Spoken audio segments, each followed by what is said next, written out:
வணக்கம். இந்திய நேரப்படி மதியம் 1:30 மணி செய்திகள். முதலில் தலைப்புச் செய்திகளை காணலாம்.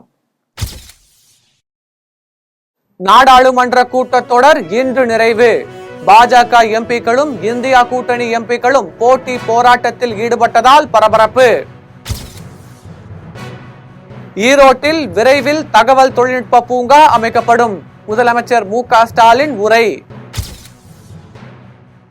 நெல்லை நீதிமன்ற நுழைவாயிலில் இளைஞர் ஒருவர் வெட்டி கொலை. கொலை தொடர்பாக 6 பேர் கைது. தமிழகத்தில் வரும் 23ஆம் தேதி தீவிர மழைக்கு வாய்ப்பு. வானிலை ஆய்வு மையம் தகவல். உக்ரைன் விவகாரத்தில் சமரசம் பேச தயார். ரஷ்ய அதிபர் புதின் அறிவிப்பு. இந்தியா வங்காளதேசம் இடையேயான மகளிர் ஜூனியர் ஆசிய கோப்பை 8 விக்கெட் வித்தியாசத்தில் இந்திய அணி வெற்றி. FIFA இன்டர்நேஷனல் கால்பந்து கோப்பை சாம்பியன் பட்டம் வென்றது ரியல் மேட்ரிட் அணி. இயக்குனர் வெற்றிமாறன் இயக்கத்தில் உருவான விடுதலை 2 திரைப்படம் இன்று வெளியான நிலையில் ரசிகர்கள் கொண்டாட்டம். இனி விரிவான செய்திகளை காணலாம். நாடாளுமன்ற வளாகத்தில் பாஜக எம்பிக்களும் இந்தியா கூட்டணி எம்பிக்களும் போட்டி போராட்டங்களில் ஈடுபட்டு வருவதால் பரபரப்பு ஏற்பட்டுள்ளது. நாடாளுமன்ற வளாகத்தில் நேற்று ஏற்பட்ட மோதலில் பாஜக எம்பிக்கள் 2 பேர் காயமடைந்தனர். இதற்கு ராகுல் தான் காரணம் என்றும் பாஜக தலைவர்கள் குற்றம் சாட்டினர்.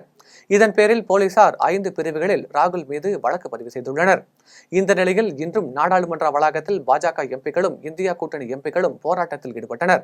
பாஜக எம்பிக்கள் காந்தி சிலை முன்பு ராகுல் காந்தியை கண்டித்து அவரை நாடாளுமன்றத்தில் இருந்து சஸ்பெண்ட் செய்ய வேண்டும் என்று கோஷமிட்டனர். இதேபோல் இந்தியா கூட்டணி கட்சி எம்பிக்கள் அமித்ஷாவை கண்டித்து அவரை மத்திய உள்துறை அமைச்சர் பதவியில் இருந்து விலக வேண்டும் என்று முழக்கமிட்டனர். நாடாளுமன்ற கூட்டத்தொடர் இன்று நிறைவு பெறும் நிலையில் மீண்டும் இந்தியா கூட்டணியினர் ஆர்ப்பாட்டத்தில் ஈடுபட்டுள்ளதால் பரபரப்பு ஏற்பட்டுள்ளது. ஈரோட்டில் விரைவில் தகவல் தொழில்நுட்ப பூங்கா அமைக்கப்பட உள்ளது என்று முதலமைச்சர் மு.க. ஸ்டாலின் தெரிவித்துள்ளார். ஈரோட்டில் ரூபாய் 951 கோடி மதிப்பீட்டில் 559 முடிவுற்ற திட்டப் பணிகளை முதலமைச்சர் மு.க. ஸ்டாலின் இன்று திறந்து வைத்தார். இதையடுத்து மேடையில் பேசிய முதலமைச்சர் மு.க. ஸ்டாலின் வளர்ச்சி நிறைந்த தமிழகத்திற்கு காரணமான பெரியார், அண்ணா, கலைஞரை தந்த மண் ஈரோடு என்றும் வைக்கம் போராட்டத்தில் பெரியார் போட்ட அடித்தளத்தால் கேரள மக்கள் தமிழகத்தை பாராட்டுகின்றனர் என்றும் தெரிவித்தார். தொடர்ந்து பேசிய அவர் ஈரோட்டில் விரைவில் தகவல் தொழில்நுட்ப பூங்கா அமைக்கப்பட உள்ளது என்றும் பவானி சாகரில் ஐயா ஈஸ்வரன் நினைவு அரங்கம் திறக்கப்பட்டுள்ளது என்றும் தெரிவித்தார். மேலும் திருப்பூர் குமரன் நினைவை போற்றும் வகையில் மணி மண்டபம் விரைவில் திறக்கப்படும் என்றும் பால்வளத்தந்தை பரமசிவனின் முழு உருவ சிலை பால் பண்ணையில் நிறுவப்படும் என்றும் முதலமைச்சர் மு.க. ஸ்டாலின் தெரிவித்தார். நெல்லை நீதிமன்ற வாசலில் இளைஞர் ஒருவரை 4 பேர் கொண்ட கும்பல் வெட்டி கொலை செய்த சம்பவம் அப்பகுதியில் பெரும் பரபரப்பையும் அதிர்ச்சியையும் ஏற்படுத்தியுள்ளது. நெல்லை மாவட்டம் பாளையங்கோட்டையில் உள்ள மாவட்ட நீதிமன்றத்திற்கு தினமும் ஏராளமானோர் வழக்கு விசாரணைக்காக வந்து செல்கின்றனர். இந்த நிலையில் இன்று காலை கீழ்நத்தம் பகுதியைச் சேர்ந்த மாயாண்டி என்பவர் ஒரு வழக்கு விசாரணையில் ஆஜராக வந்துள்ளார். அப்போது நீதிமன்ற வளாகத்தில் நீதிபதி வருகைக்காக காத்திருந்த போது திடீரென 4 பேர் கொண்ட கும்பல் மாயாண்டியை சுற்றி வளைத்து சரமாரியாக வெட்டிவிட்டு காரில் தப்பிச் சென்றது. இதில் மாயாண்டி ரத்த வெள்ளத்தில் சம்பவ இடத்திலேயே பரிதாபமாக உயிரிழந்தார். அப்போது அங்கு பாதுகாப்பு பணியில் இருந்த போலீசார் மாயாண்டியின் உடலை கைப்பற்றி பிரேத பரிசோதனைக்காக மருத்துவமனைக்கு அனுப்பி வைத்தனர். மேலும் இந்த கொலை தொடர்பாக வழக்கு பதிவு செய்து ஒருவரை பிடித்து போலீசார் விசாரணை நடத்தி வருகின்றனர். தமிழகத்தில் வரும் 23ஆம் தேதியில் இருந்து சென்னை உள்ளிட்ட பகுதிகளில் தீவிர மழை பெய்ய வாய்ப்பு உள்ளதாக வானிலை ஆய்வு மையம் தெரிவித்துள்ளது. தென்மேற்கு வங்கக்கடல் மற்றும் அதனை ஒட்டிய மத்திய மேற்கு வங்கக்கடல் பகுதிகளில் நிலவி வரும் ஆழ்ந்த காற்றழுத்த தாழ்வு பகுதி வரும் 22ஆம் தேதி காற்றழுத்த தாழ்வு மண்டலமாக வலுப்பெற வாய்ப்பு உள்ளதாக இந்திய வானிலை ஆய்வு மையம் தகவல் தெரிவித்துள்ளது. இந்நிலையில் தாழ்வு பகுதி மீண்டும் சென்னைக்கு திரும்ப இருப்பதால் வரும் 23ஆம் தேதியில் இருந்து சென்னை உள்ளிட்ட பகுதிகளில் தீவிர மழை பெய்ய தொடங்கும் என்றும் இதனைத் தொடர்ந்து டெல்டா மாவட்டங்கள் தொடங்கி தமிழ்நாட்டில் பரவலாக மழை பெய்து அரபிக்கடல் பகுதியில் தாழ்வு பகுதி வலு இழக்க உள்ளதாக வானிலை ஆய்வு மையம் தகவல் தெரிவித்துள்ளது. திருப்பூரில் நடைபெற்ற ஆய்வுக் கூட்டத்தில் கலந்து கொண்ட தமிழ்நாடு துணை முதலமைச்சர் உதயநிதி ஸ்டாலின் ரூபாய் 311 கோடி மதிப்பீட்டில் நலத்திட்ட பணிகளை துவக்கி வைத்தார். திருப்பூர் மாவட்டத்தில் நலத்திட்ட உதவிகள் வழங்கும் நிகழ்ச்சி மற்றும் ஆய்வுக் கூட்டத்தில் கலந்து கொள்ள வந்த தமிழ்நாடு துணை முதலமைச்சர் உதயநிதி ஸ்டாலின் முன்னதாக திருப்பூர் ரயில் நிலையம் எதிரே அமைந்துள்ள அண்ணா மற்றும் பெரியார் சிலைக்கு மாலை அணிவித்து மரியாதை செய்தார். அதன் பின்னர் பேராசிரியர் அன்பழகன் பிறந்தநாளை முன்னிட்டு அவரது திருவுருவ படத்திற்கு மலர் தூவி மரியாதை செலுத்தினார். இதனைத் தொடர்ந்து திருப்பூர் மாவட்ட ஆட்சியர் அலுவலகத்தில் நடைபெற்ற ஆய்வுக் கூட்டத்தில் கலந்து கொண்ட துணை முதலமைச்சர் உதயநிதி ஸ்டாலின் பயனாளிகளுக்கு நலத்திட்ட உதவிகளை வழங்கினார். இதனைத் தொடர்ந்து 311 கோடி மதிப்பீட்டில் திட்டப்பணிகளை தொடங்கி வைத்தார். நிகழ்ச்சியை தொடர்ந்து துணை முதலமைச்சர் உதயநிதி ஸ்டாலின் செய்தியாளர்களை சந்தித்து பேசினார். அப்போது திருப்பூர் மாவட்டம் கல்வியில் சிறந்து விளங்குவதாகவும் சிறப்பான முறையில் மாவட்ட நிர்வாகம் செயல்பட்டு வருவதாகவும் தெரிவித்தார். மேலும் தொய்வடைந்த சில பணிகளை விரைந்து முடிக்குமாறு ஆய்வுக் கூட்டத்தில் அதிகாரிகளிடம் அறிவுறுத்துவதாகவும் துணை முதலமைச்சர் உதயநிதி ஸ்டாலின் தெரிவித்தார். ஒவ்வொரு அரசு திட்ட பணிகளும் எந்த நிலைமையில இருக்கு, எவ்வளவு ஸ்பீடா நடந்துட்டு இருக்கு, ஏதாவது சுணக்கங்கள் இருக்கா, என்ன பிரச்சனை அப்படிங்கறத கேட்டு இன்றைக்கு தெரிஞ்சது. அவங்க அரசு அதிகாரிகளே ஒரு டெட்லைன் மாதிரி கொடுத்துருக்கோம், இந்த பணிகள்லாம் இந்த நாளைக்குள்ள முடிக்கணும் அப்படின்னு. அவங்க முடிச்சிடணும்னு சொல்லியிருக்கிறாங்க. கல்வியில திருப்பூர் மாவட்டம் மிக சிறப்பாக செயல்பட்டு கிட்டத்தட்ட 97% 12th பாஸ் மிகச் சிறப்பாக செயல்பட்டு கொண்டிருக்கிறது. ஆய்வுக் கூட்டத்துக்கு முன்பு பல நலத்திட்ட உதவிகளையும் வழங்கி இருக்கின்றோம். இவங்க கொடுத்த ரிப்போர்ட்டை நாங்கள் முதலமைச்சருடைய அலுவலகத்தில் சமர்ப்பிக்கிறோம். அங்கிருந்து தொடர்ந்து ஃபாலோ செய்யப்படும். அதுதான் நான் நேற்றே பதிவு போட்டிருந்தேன். என்னோட கருத்துக்களை நான் நேற்றே தெரிவிச்சுட்டேன். அதுக்கு கண்டனங்களை தெரிவிச்சேன். மும்பையில் துரதிருஷ்டவசமாக 13 பேர் உயிரிழந்தது மனதிற்கு வருத்தம் அளிக்கிறது என்றும் இது போன்ற விபத்துக்கள் எதிர்காலத்தில் நிகழாமல் இருக்க பாதுகாப்பு ஏற்பாடுகள் செய்யப்படும் என்றும் கோவையில் மகாராஷ்டிரா ஆளுநர் CP ராதாகிருஷ்ணன் தெரிவித்தார். கோவை சித்தாபுதூர் பகுதியில் உள்ள பிரகதி மருத்துவமனையில் புதிய பல்துறை சிறப்பு பிரிவை மகாராஷ்டிரா ஆளுநர் CP ராதாகிருஷ்ணன் துவக்கி வைத்தார். நிகழ்ச்சியை தொடர்ந்து அவர் செய்தியாளர்களை சந்தித்து பேசினார். அப்போது மும்பையில் துரதிருஷ்டவசமாக 11 பேர் உயிரிழந்துள்ளனர் எனவும் உயிரிழந்தவர்களுக்கு ஆறுதல் சொல்ல புறப்படுகிறேன் எனவும் இது போன்ற விபத்துகள் எதிர்காலத்தில் நிகழாமல் இருக்க பாதுகாப்பு ஏற்பாடுகள் செய்யப்படும் என்றும் CP ராதாகிருஷ்ணன் தெரிவித்தார். அது துரதிருஷ்டவசமான ஒரு பெரிய விபத்து. அது நேற்றைக்கு இரவு எனக்கு தெரிவித்தார்கள். அதனால்தான் நான் இன்றைக்கே உடனே புறப்படுகிறேன். அங்கே உயிரிழந்தவர்களுடைய குடும்பத்தை சந்தித்து ஆறுதல் சொல்வேன். இது போன்ற விபத்துக்கள் எதிர்காலத்தில் தடுப்பதற்கான அத்துணை பாதுகாப்பு நடவடிக்கைகளும் எடுக்கிறேன். தமிழக அரசியலை நீங்கள் எப்படி பார்த்து கொண்டு இருக்கிறீர்களோ அப்படித்தான் நானும் பார்த்து கொண்டு இருக்கிறேன். அவரு தான் கிறிஸ்தவன் என்று சொல்வதற்கு மற்றவர்களுக்கு ஏன் எரிச்சல் வரப்போகிறது? ஒருவேளை நாளை இந்துக்கள் அனைவரும் அவருக்கு ஓட்டு போட மாட்டார்கள் என்ற நிலையை வந்துவிட்டால் அவர் இந்து என்று சொல்வார். அதைத்தான் நான் எதிர்பார்க்கிறேன். செங்குறிச்சி சுங்கசாவடி அருகே வண்டிப்பாளையத்தில் ஆம்னி பேருந்து நிலையத்தை போக்குவரத்து துறை அமைச்சர் சிவசங்கர் துவக்கி வைத்தார். கள்ளக்குறிச்சி மாவட்டம் உளுந்தூர்பேட்டை செங்குறிச்சி சுங்கசாவடி அருகே வண்டிப்பாளையத்தில் ஆம்னி பேருந்து நிலையத்தின் துவக்க விழா நடைபெற்றது. விழாவில் போக்குவரத்து துறை அமைச்சர் சிவசங்கர் கலந்து கொண்டு ஆம்னி பேருந்துகள் நிலையத்தினையும் ஆம்னி பேருந்து உரிமையாளர்கள் சங்கத்தையும் துவக்கி வைத்து சிறப்புரையாற்றினார். விழாவில் உளுந்தூர்பேட்டை சட்டமன்ற உறுப்பினர் மணிகண்ணன், விக்கிரவாண்டி சட்டமன்ற உறுப்பினர் அன்னியூர் சிவா ஆகியோர் கலந்து கொண்டு உரையாற்றினர். விழாவில் உளுந்தூர்பேட்டை உதவி செயற்பொறியாளர் சிவராமன் ஐயம்பெருமாளை பொதுமக்களிடம் நடந்து கொள்ளும் அணுகுமுறை மற்றும் மின் வாரியத்தின் மேம்பாட்டுகள் சிறப்பாக உள்ளது என அமைச்சர் சிவசங்கர் பாராட்டினார். அதன் பின்னர் பொன்னாடை போர்த்தி நினைவு பரிசு வழங்கி சிறப்பித்தார்.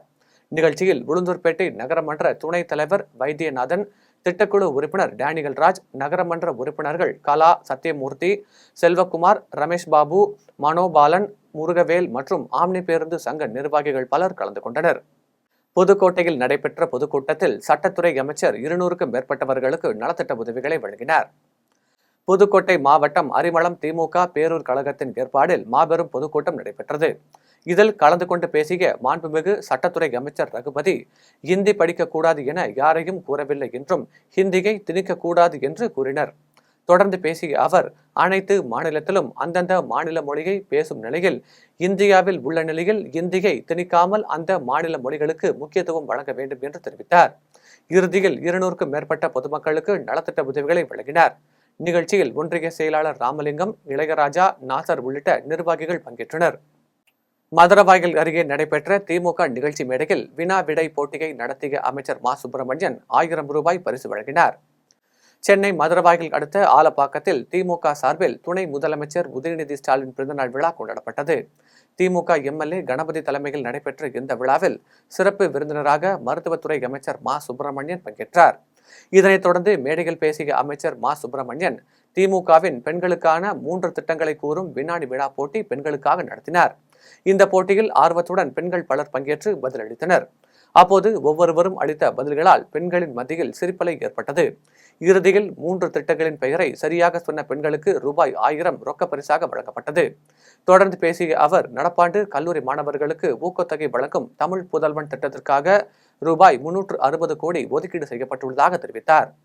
2021 மே 7ஆம் தேதி மாண்புமிகு தமிழ்நாட்டின் முதலமைச்சர் முத்துவேல் கருணாநிதி ஸ்டாலின் முதலமைச்சராக பொறுப்பேற்றதற்கு பிறகு மகளிருக்காக செயல்படுத்துற திட்டங்கள் 100 கணக்கில் இருக்கு. அதுல ஒரு 3 திட்டங்கள் தெரிஞ்சவங்க கை தூக்குங்க. அங்க மேடைக்கு வந்தீங்கன்னா உங்களுக்கு என் சார்பில் பரிசு வழங்கப்படும். மேட்டூர் அனல் மின் நிலையத்தில் நிலக்கரி பெட்டி உடைந்த விபத்து குறித்து மேட்டூர் சட்டமன்ற உறுப்பினர் சதாசிவம் குற்றச்சாட்டு வைத்துள்ளார். மேட்டூர் அனல் மின் நிலையத்தில் 2ஆம் அலையில் நிலக்கரி பெட்டி உடைந்து 2 பேர் உயிரிழந்தனர். மேலும் 5 பேர் பலத்த காயம் ஏற்பட்டதில் மேட்டூர் அரசு மருத்துவமனையில் சிகிச்சை பெற்று வருகின்றனர். இந்த நிலையில் மேட்டூர் சட்டமன்ற உறுப்பினர் சதாசிவம் பேசுகையில், இந்த அனல் மின் நிலையம் 40 ஆண்டுகளுக்கு பழமை வாய்ந்த அனல் மின் நிலையம் என்பதால் விபத்து ஏற்பட்டுள்ளது என்றும், பராமரிப்பு செய்ததாக கூறி பல கோடி மோசடியை அனல் மின் நிலைய அதிகாரிகள் செய்துள்ளனர் என்றும் குற்றச்சாட்டினார். தொடர்ந்து பேசிய அவர், அனல் மின் நிலையத்தில் இருந்து வெளியேறும் புகையினால் சுற்றுவட்டார பகுதி மக்கள் பல்வேறு நோய் தொற்றும் ஏற்படுகிறது என்றும், இது குறித்து சட்டமன்றத்தில் தெரிவித்தும் இதுவரைக்கும் தமிழக அரசு எந்த நடவடிக்கையும் எடுக்கவில்லை என்று தெரிவித்தார். சிமிலி உழவு போகுது, மிகப்பெரிய ஆபத்துல இருக்குது. நான் குற்றம் சொல்லுங்கிற அரசாங்கம் எங்க அரசாங்கம்? எங்களோட மருத்துவர் ஐயா அவர்கள் தொழிலாளர் காப்பீட்டு சொல்லியிருக்காங்க. இப்ப வேலை செய்யற 6450 தொழிலாளர்கள் அச்சத்தில் இருக்கிறாங்க. இருட்டுல மேட்டூர் தெர்மல் உள்ள இருட்டுல இருக்குது. இப்ப இன்னொரு உயிரை தேடும் மணி மெத்தனமாக இருக்கின்றது, தோய்வடை இருக்கின்றது. ஆகவே இதுக்கு யார் பொறுப்பேற்க வேண்டும்? இதுக்கு உயிரிழந்தவர்களுக்கு யார் பதில் சொல்ல போறாங்க? குடும்பத்துக்கு 5 பேர் கால் மறிந்து கங்கா ஹாஸ்பிட்டலுக்கு ஒரு ஆள் கொண்டு போயிருக்காங்க. மீதி படுகாயத்தோட மேட்டூர்ல இருக்காங்க. மரண ஓலம் என்னோட தொகுதியில் ஏற்கனவே பல முறை எச்சரித்திருக்கின்றேன். கொஞ்சம் கூட இந்த நிர்வாகம் செவிச்சாய்க்கவில்லை. 2023-24 மேட்டூர் அனல் நிலையத்தில் 40 கோடி ஊழல் நடந்திருக்கின்றது. தனி விசாரணை கமிஷன் போட வேண்டும். என்னோட கோரிக்கை, மக்கள் கோரிக்கை. சுகாதார சீர்கேடு இருக்குது. வேலூரில் நடைபெற்ற எருது விடும் விழா குறித்து ஆலோசனை கூட்டம் மாவட்ட ஆட்சித்தலைவர் சுப்புலட்சுமி தலைமையில் நடைபெற்றது. வேலூர் மாவட்டத்தில் எருது விடும் விழா நடத்த அனுமதி கோரும் விண்ணப்பங்கள் தமிழ்நாடு அரசால் வெளியிடப்பட்டுள்ள இணையதளத்தில் பதிவேற்றம் செய்வது குறித்து ஆலோசனை கூட்டம் நடைபெற்றது. வேலூர் மாவட்ட ஆட்சித்தலைவர் சுப்புலட்சுமி தலைமையில் நடைபெற்ற இந்த ஆலோசனை கூட்டத்தில் உரிய ஆவணங்களுடன் பதிவு செய்யப்பட வேண்டும் என்றும், சரியான ஆவணங்களை பதிவேற்றம் செய்யாவிட்டால் மனு தள்ளுபடி செய்யப்படும் உள்ளிட்ட பல்வேறு விதிகளை விளக்கி கூறப்பட்டது. இதுகுறித்து கம்மவான்பேட்டை கிராமத்தை சேர்ந்த முருகன் பேசுகையில், அரசு காளை விடும் விழாவிற்கு விதிகளை தளர்த்த வேண்டும் என்றும், வங்கி உறுதி பத்திரம் மற்றும் இன்சூரன்ஸ் தொகை என்பது கடுமையாக உயர்த்தப்பட்டுள்ளது, இதனை குறைக்க வேண்டும் என்றும் கூறினார். ஸ்ரீவில்லிபுத்தூரில் ஏடிஎம்மில் பணம் எடுக்க உதவுவது போல் பெண்ணிடம் 70,000 பணம் மோசடி செய்த 2 இளைஞர்களை போலீசார் கைது செய்தனர். விருதுநகர் மாவட்டம் ஸ்ரீவில்லிபுத்தூர் நல்ல குற்றாலம் தெருவை சேர்ந்தவர் ராஜேஸ்வரி. இவர் மார்க்கெட் பகுதியில் உள்ள ஏடிஎம் மையத்திற்கு கடந்த 26ஆம் தேதி பணம் எடுக்க சென்றபோது மர்ம நபர்கள் 2 பணம் எடுக்க உதவுவது போல் நடித்து ஏடிஎம் கார்டை வாங்கியுள்ளனர். இதனைத் தொடர்ந்து ஏடிஎம் மையத்தில் பணம் இல்லை என கூறி திருப்பி கார்டை கொடுத்து சென்றனர். இந்த நிலையில் சிறிது நேரம் கழித்து கார்டு மூலம் 20,000 பணம் எடுத்ததாகவும், நகை கடையில் ரூபாய் 50,000ற்கு நகை வாங்கியதாகவும் குறுஞ்செய்தி வந்தது. இதுகுறித்து ராஜேஸ்வரி அளித்த புகாரின் பேரில் போலீசார் வழக்கு பதிவு செய்து மர்ம நபரை தேடி வருகின்றனர். இந்த நிலையில் கரூரை சேர்ந்த காட்ஜான், தூத்துக்குடியை சேர்ந்த பீட்டர் பிரபாகரன் ஆகிய 2வரையும் கைது செய்தனர். இதனைத் தொடர்ந்து அவர்களிடம் இருந்த 20,000 பணத்தை பறிமுதல் செய்த போலீசார் 2வரையும் நீதிமன்றத்தில் ஆஜர்படுத்தி சிறையில் அடைத்தனர். நீலகிரியில் வரும் 22ஆம் தேதிக்கு பின் சிறை நிரப்பு போராட்டம் நடைபெறும் என அனைத்து கட்சிகள் சார்பில் அறிவிக்கப்பட்டுள்ளது. நீலகிரி மாவட்டத்தை சேர்ந்த சிறு குறு தேயிலை விவசாயிகளுக்கு வழங்க வேண்டிய அக்டோபர் மாத நிலுவைத் தொகையை அரசு கூட்டுறவு தொழிலாளர்கள் உடனடியாக வழங்க வேண்டும் என பல முறை தேயிலை வாரியத்திடம் முறையிட்டும் இதுவரை எந்த நடவடிக்கையும் எடுக்கவில்லை என கூறப்படுகிறது. இதனால் 50 லட்சம் கிலோ பசுந்தேயிலை வழங்கிய விவசாயிகளுக்கு 1,60,00,000 வரை இழப்பு ஏற்பட்டுள்ளது. இந்த நிலையில் அதிமுக, தேமுக, நாம் தமிழர், விடுதலை சிறுத்தைகள் உள்ளிட்ட அனைத்து கட்சிகள் சார்பில் ஆலோசனை கூட்டம் இன்று நடைபெற்றது. இக்கூட்டத்தில் அக்டோபர் மாதம் பசுந்தேயிலை வழங்கிய விவசாயிகளுக்கு நிலுவையில் உள்ள தொகையை உடனடியாக வழங்க வேண்டும், இல்லை என்றால் செவ்வாய்க்கிழமைக்கு பிறகு சிறை நிரப்பும் போராட்டத்தில் ஈடுபட உள்ளதாக தெரிவித்துள்ளனர். அந்த உரிய விலையை அறிவிக்கவில்லை என்றால் 2000 ஆண்டிலே தேயிலை விவசாயிகளும் தேயிலை தொழிலாளர்களும் எப்படி 4 மாநில எல்லையை வாகனத்தை நிறுத்தி லட்சக்கணக்கிலே கோவை சிறையிலே பொள்ளாச்சியினுடைய கல்யாண மண்டபத்திலே நாங்கள் சிறை நிரப்பும் போராட்டத்தை நடத்தினோமோ அதை போன்ற போராட்டத்தை அனைத்து கட்சியின் சார்பாக நடத்துவதற்கு நாங்கள் முடிவு செய்திருக்கின்றோம். 22ஆம் தேதிக்குள், ஏனென்றால் இப்பொழுதே அக்டோபர் மாதம் 1 மாதம் கடந்து விட்டது, நவம்பர் மாதமும் 22ஆம் தேதி வந்து விட்டது. 2 மாதம் கழித்தும் அரசு வெறும் 1.5 கோடி ரூபாய் தான், அது வேறு பெரிய விஷயமே கிடையாது. இந்த 1.5 கோடி ரூபாய்க்காக 1.5 லட்சம் விவசாயிகளை பாதிக்கின்ற நிலையை உடனடியாக தீர்த்திட வேண்டும் என்று காரைக்காலில் இருந்து கடத்தி வரப்பட்ட மது பாட்டில்களை மத்திய நுண்ணறிவு பிரிவு போலீசார் பறிமுதல் செய்தனர். புதுச்சேரி மாநிலம் காரைக்காலில் இருந்து புதுக்கோட்டைக்கு புதுச்சேரி மது பாட்டில்கள் கடத்தப்படுவதாக மாவட்ட மத்திய நுண்ணறிவு போலீசாருக்கு வந்த தகவலை தொடர்ந்து மத்திய நுண்ணறிவு போலீசார் தீவிர தணிக்கையில் ஈடுபட்டனர். இந்நிலையில் அவ்வழியாக மீன் ஏற்றி வந்த கண்டெய்னர் லாரியை சோதனை செய்ததில் புதுச்சேரி சரக்குகள் கடத்தப்பட்டு வந்தது தெரிய வந்தது. இதையடுத்து சரக்குகளை பறிமுதல் செய்த போலீசார் கடத்தல் சம்பவத்தில் ஈடுபட்ட காரைக்காலை சேர்ந்த சோமசுந்தரம், அரவிந்த் மற்றும் குமரேசன் ஆகிய 3 கைது செய்தனர். திருச்செந்தூரில் கிணற்றுக்குள் விழுந்த மாட்டினை தீயணைப்பு துறையினர் உடனடியாக மீட்டுக் கொடுத்தனர். தூத்துக்குடி மாவட்டம் திருச்செந்தூர் அருகே உள்ள நடுநாளு மூளைக்கிணறு ஊரைச் சேர்ந்த பால்துறை என்பவர் விவசாயம் செய்து வருகிறார். மேலும் இவர் 20க்கும் மேற்பட்ட மாடுகளை வைத்து பால் வியாபாரம் செய்து வருகிறார். இந்நிலையில் மேய்ச்சலுக்கு அனுப்பிய மாடுகளில் ஒரு மாடு மட்டும் தோட்டத்தில் இருந்த தரைமட்ட கிணற்றுக்குள் விழுந்து ஆபத்தான நிலையில் உயிருக்கு போராடி கொண்டிருந்ததை கண்டு அதிர்ச்சி அடைந்துள்ளார். பின்னர் இதுகுறித்து தகவலறிந்து வந்த திருச்செந்தூர் தீயணைப்பு துறையினர் உடனடியாக உயிருக்கு போராடி கொண்டிருந்த மாட்டை கயிற்றின் மூலமாக பத்திரமாக மீட்டனர். இதனால் மாட்டின் உரிமையாளர் மற்றும் இளைஞர்கள் மகிழ்ச்சியுடன் தீயணைப்பு துறை வீரர்களுக்கு நன்றியை தெரிவித்தனர். சேலத்தில் கஞ்சா விற்பனையில் ஈடுபட்ட 6 பேரை போலீசார் கைது செய்து சிறையில் அடைத்தனர். சேலம் மாவட்டம் கெங்கவல்லி சுற்றுவட்டார பகுதிகளில் கஞ்சா விற்பனை நடைபெறுவதாக போலீசாருக்கு ரகசிய தகவல் கிடைத்தது. இதையடுத்து கெங்கவல்லி போலீசார் காவல் நிலைய எல்லைக்கு உட்பட்ட பல்வேறு பகுதிகளில் திடீர் சோதனையில் ஈடுபட்டனர். அப்போது சந்தேகத்திற்கு இடமாக சுற்றித் திரிந்த 6 பேரை சோதனை செய்ததில் அவர்களிடம் 1/2 கிலோ கஞ்சா பொட்டலங்கள் இருந்தது தெரிய வந்தது. இதையடுத்து அவர்களை கைது செய்த போலீசார் விசாரணை மேற்கொண்டதில் கஞ்சா விற்பனையில் ஈடுபட்டதை ஒப்புக்கொண்டனர். இதைத் தொடர்ந்து அவர்களிடம் இருந்த 1/2 கிலோ கஞ்சா பொட்டலங்களை பறிமுதல் செய்த போலீசார் ஆதர்ஷ், யோகேஸ்வரன், சரத்குமார், அப்துல் ரஹீம் உட்பட 6 பேரை நீதிமன்றத்தில் ஆஜர்படுத்தி சிறையில் அடைத்தனர். காரிமங்கலத்தில் நடைபெற்ற இயற்கை உரம் பயன்படுத்துவது குறித்த கருத்தரங்கில் ஏராளமான விவசாயிகள் பங்கேற்றனர்.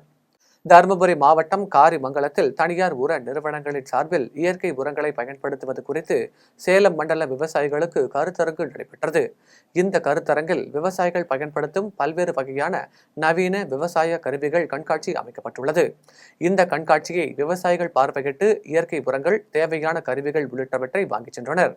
மேலும் இதனைத் தொடர்ந்து நடைபெற்ற இயற்கை உரம் குறித்த கருத்தரங்கில் விவசாயிகளுக்கு தங்களது விளை நிலங்களில் மண் பாதிப்படையாமல் மண் வளத்தை பாதுகாக்கவும், உணவுப் பொருட்கள், காய்கறிகள் போன்றவற்றை இயற்கை முறையில் சாகுபடி செய்ய அறுவடை செய்யும் வகையில் விவசாயிகளுக்கு விரிவாக எடுத்துரைக்கப்பட்டது. இந்த கூட்டத்தில் சேலம், தருமபுரி, கிருஷ்ணகிரி, நாமக்கல் மாவட்டங்களில் இருந்து ஏராளமான விவசாயிகள் கலந்து கொண்டனர்.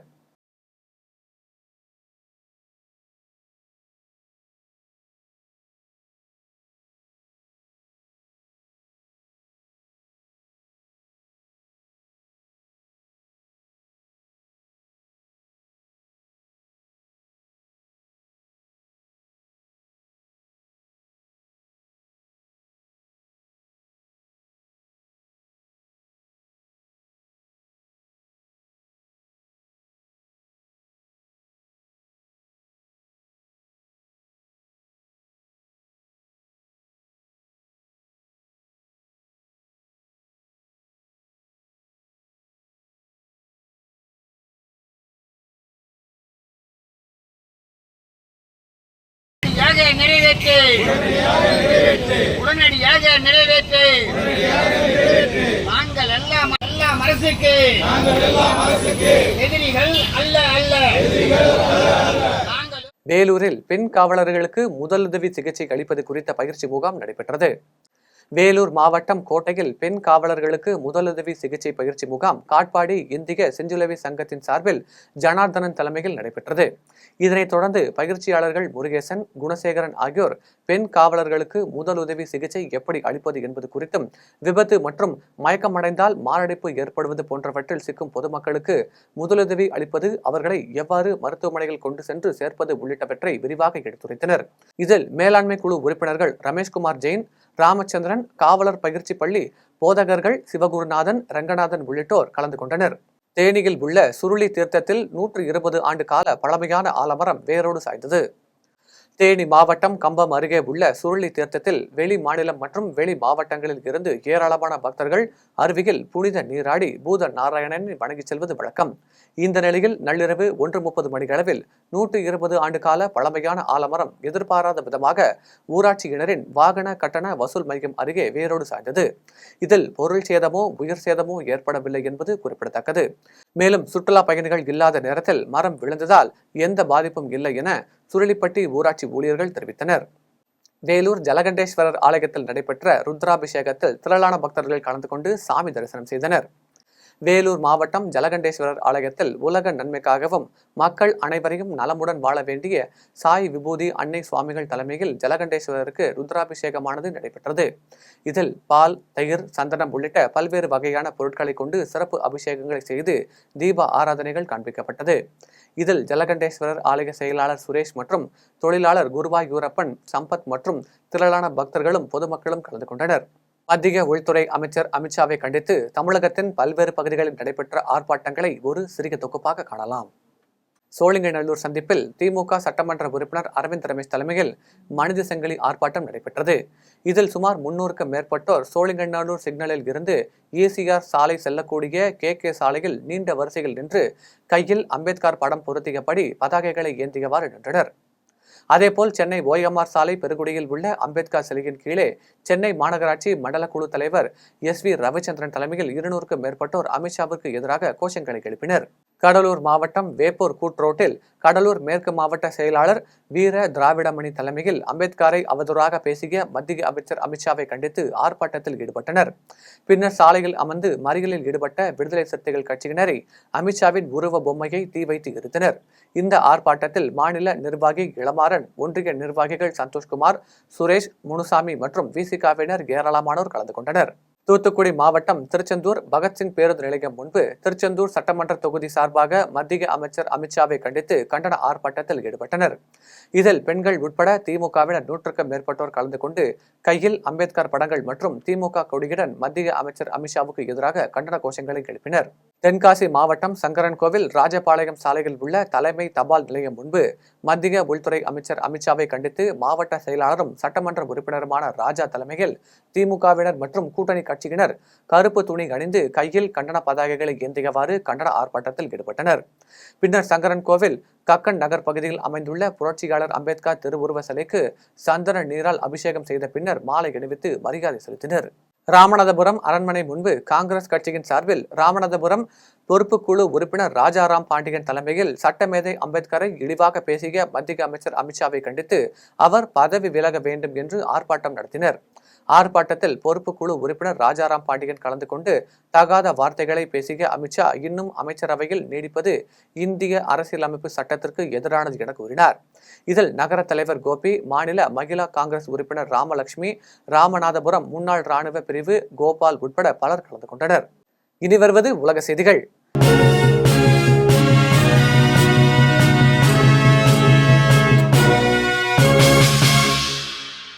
உக்ரைன் விவகாரத்தில் சமரசம் பேச தயார் என ரஷ்ய அதிபர் புதின் அறிவித்துள்ளார்.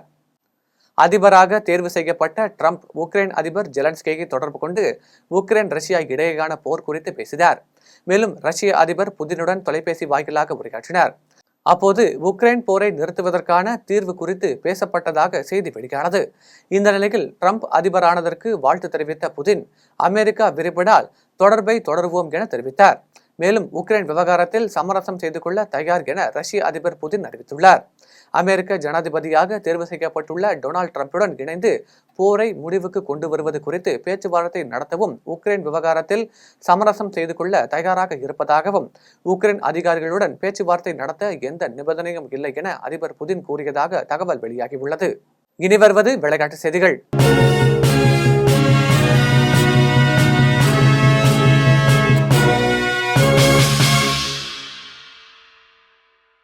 இந்தியா வங்காளதேசம் இடையேயான மகளிர் ஜூனியர் ஆசிய கோப்பை கிரிக்கெட் போட்டியில் 8 விக்கெட் வித்தியாசத்தில் இந்திய அணி வெற்றி பெற்றது. முதலாவது மகளிர் ஜூனியர் ஆசிய கோப்பை கிரிக்கெட் போட்டி மலேசியா தலைநகர் கோலாலம்பூரில் நடைபெற்றது. இதில் இந்தியா, இலங்கை, வங்காளதேசம், நேபாளம் ஆகிய அணிகள் சூப்பர் 4 சுற்றுக்கு முன்னேறிய நிலையில் இந்திய அணி வங்காளதேசத்தை எதிர்கொண்டது. இதில் முதலில் பேட் செய்த வங்காளதேசம் 20 ஓவர்களில் 8 விக்கெட்டுக்கு 80 ரன்கள் மட்டுமே எடுத்தது. இதையடுத்து 81 ரன்கள் எடுத்தால் வெற்றி என்ற இலக்குடன் களமிறங்கிய இந்திய அணி 12.1 ஓவர்களில் 2 விக்கெட்டுக்கு 86 ரன்கள் எடுத்து 8 விக்கெட் வித்தியாசத்தில் அபார வெற்றி பெற்றது. இதில் இந்திய வீரர் த்ரிஷா 58 ரன்கள் அடித்து அசத்தினார். FIFA இன்டர் கான்டினென்டல் கால்பந்து கோப்பை தொடரில் ரியல் மேட்ரிட் அணி சாம்பியன் பட்டம் வென்றது. FIFA இன்டர் கான்டினென்டல் கால்பந்து கோப்பை தொடரின் இறுதிப் போட்டியில் ஸ்பெயினின் ரியல் மேட்ரிட், மெக்சிகோவின் பச்சுகா அணிகள் மோதின. பரபரப்பாக நடைபெற்ற இந்த ஆட்டத்தில் 37வது நிமிடத்தில் ரியல் மார்டின் அணியின் எம்பாபே ஒரு கோல் அடித்து அணிக்கு முன்னிலை பெற்றிருந்தார். இறுதியில் முதல் பாதி முடிவில் ரியல் மார்டின் அணி 1-0 என கணக்கில் முன்னிலை பெற்றது. தொடர்ந்து விறுவிறுப்பாக நடைபெற்ற இரண்டாவது பாதி ஆட்டத்தின் 53வது நிமிடத்தில் ராட்ரிகோ ஒரு கோலும் 84வது நிமிடத்தில் வினிசியஸ் ஜூனியர் ஒரு கோலும் அடித்து அசத்தினர். இறுதியில் ஆட்ட நேர முடிவில் ரியல் மேட்ரிட் அணி 3-0 என்ற கணக்கில் வெற்றி பெற்று சாம்பியன் பட்டத்தை வென்றது. இனி வருவது தங்கம், வெள்ளி விலை மற்றும் பங்குச்சந்தை நிலவரம்.